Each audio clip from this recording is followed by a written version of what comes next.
अब बात चीन की चुनौतियों के बीच हिंदुस्तान की उस सैन्य रणनीति की करते हैं जो कि आज आपको बहुत ध्यान से देखनी चाहिए। दरअसल पिछले कुछ दशकों से भारत को सीमा पर लगातार कई तरीके के चैलेंजेस का सामना करना पड़ रहा है। सिर्फ पाकिस्तान ही नहीं, चीन से भी उसका कड़ा मुकाबला है। बढ़ती हुई चुनौतियों के बीच भारतीय सेना खुद को अपग्रेड करने में लगी हुई है।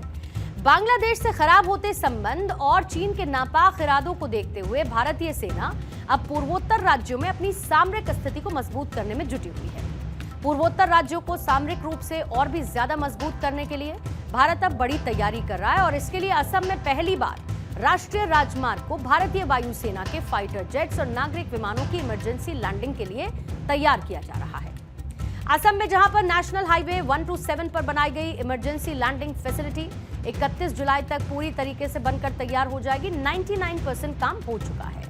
4 लेन हाईवे पर इस तरीके की सुविधा पूर्वोत्तर में भारत की सामरिक ताकत को कई गुना बढ़ाती है। लाइन ऑफ एक्चुअल कंट्रोल के पास होने से चीन हमेशा से यहां पर भारत के लिए खतरा बना है। लेकिन असम के डिब्रूगढ़ जिले के मोरन में एक नवनिर्मित नेशनल हाईवे पर बनाई गई इमरजेंसी लैंडिंग फैसिलिटी न सिर्फ इंडियन एयरफोर्स बल्कि इंडियन आर्मी की ताकत को भी बढ़ाएगा। भारतीय सेना की ओर से यह तैयारी सीधे तौर पर देश की सीमाओं को सुरक्षित रखने और किसी भी हालात से निपटने की खास प्लानिंग के तहत देखी जा रही है। असम में जहां पर नेशनल हाईवे 127 नागांव के पास NH27 से शुरू होकर समागुरी को जोड़ते हुए आखिर में जाखला बंधा तक NH715 के नजदीक तक जाता है। और ये जो 4 लेन हाईवे है, इससे जहां पर असम के लोगों के लिए आवाजाही में एक बहुत बड़ा बदलाव होगा, तो सामरिक नजरिए से भारतीय सशस्त्र सेनाओं के लिए ये मील का पत्थर साबित हो सकता है। असम के मुख्यमंत्री हेमंता बिस्वा शर्मा ने इमरजेंसी लैंडिंग फैसिलिटी का भी जायजा लिया और उनकी तरफ से जानकारी जो दी गई उससे पता चलता है कि आने वाले दिनों में ये क्षेत्र रणनीतिक लिहाज से कितना अहम साबित होने वाला है।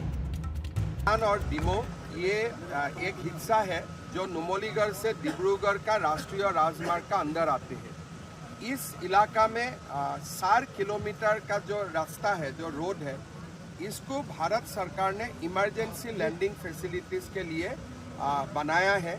एक प्रकार से 4 किलोमीटर का रनवे बनाया है। ये रनवे में राफेल, सुखोई जैसा सब भी विमान लैंड कर सकता है। मेरा अनुमान से हम अक्टूबर से ये ELF को हम एक्टिवेट कर पाऊंगा। 4.2 किलोमीटर लंबा ये हाईवे अक्टूबर से पूरी तरीके से ऑपरेशनल हो जाएगा। इस हाईवे को इस तरीके से डिजाइन किया गया कि यहां पर नागरिकों की जरूरतों के साथ साथ जो सैन्य जरूरतें हैं उनके लिहाज से विमानों की इमरजेंसी लैंडिंग हो सके। असम के मोरन में जो इमरजेंसी लैंडिंग फैसिलिटी बनाई गई उससे अत्याधुनिक फाइटर जेट की लैंडिंग और टेक ऑफ के हिसाब से डिजाइन किया गया है। इमरजेंसी की स्थिति में हाईवे पर वाहनों की आवाजाही रोककर इसे तत्काल एयर स्ट्रिप के रूप में इस्तेमाल किया जाएगा। यहां पर जरूरत पड़ने पर राफेल, तेजस, Su-30 जैसे लड़ाकू विमानों के साथ साथ सशस्त्र सेना के C-130 हर्क्यूलिस और एंटोनोव AN-32 जैसे विशाल विमान भी लैंड कर सकेंगे। इसके अलावा केंद्र सरकार ने 2 और जगह जहां पर लोअर असम और नगांव लुमडिंग के बीच भी ऐसे हाईवे तैयार करने की मंजूरी दे दी है। और ये कदम एक तरफ जहां पर असम की सड़क इंफ्रास्ट्रक्चर को नई ऊंचाई देगा, तो वहीं बॉर्डर से सटे हुए इलाकों में सुरक्षा कवच को मजबूत करेगा।